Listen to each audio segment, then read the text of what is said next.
Бегай, Борче, че идва Дилянка. Нашият изтребител.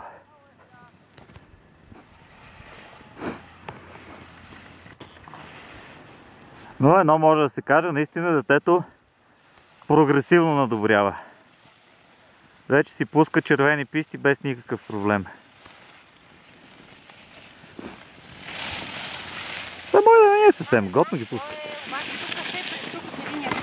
Тук точно е заледен участък, да.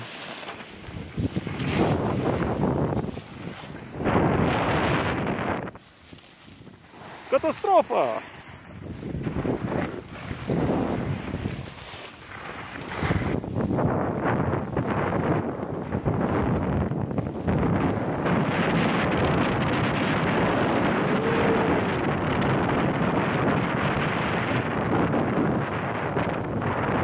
Ти да не си решила да подобриш рекорда на Боби?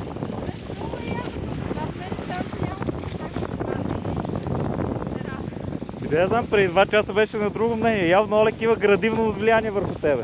Олег е толкова яки ръците, отгоп ти къв баща имаш. Волики то не мога къв беше.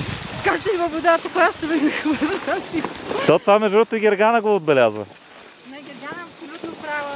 Значи ако я види утре, ще й каже, не, аз просто не знам. На Олег и Мария трябва да им дам подаръци на Олег по-голям. Това, между другото, го записвам в момента.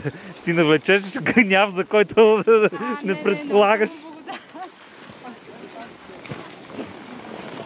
Има кастово, не става иначе. Лучева, ще караме ли? Ще караме, сега ще има деца. Да, има едно голямо дете срещу тебе. Държи фотоапарат, тип камера.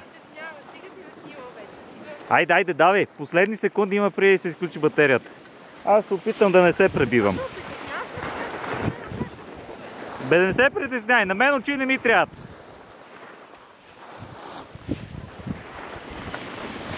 Най-вероятно ще падна по някое време, но... Това е част от нещата.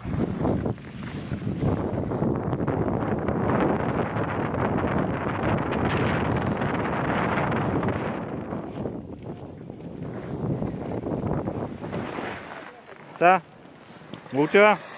Тук е другия участък, на който падам. Две причини. Падаш ли? Помитат Супер. отгоре, вариант 1. Друг вариант, ти помиташ някой отгоре. Не, те тия тук много метат. Метат метлачи. Детето. Така, мисля, че обаче стига толкова снимки за днеска, е време да се оправяме и да си ходим. Съгласна съм, Agree? да работим. Ай, чао!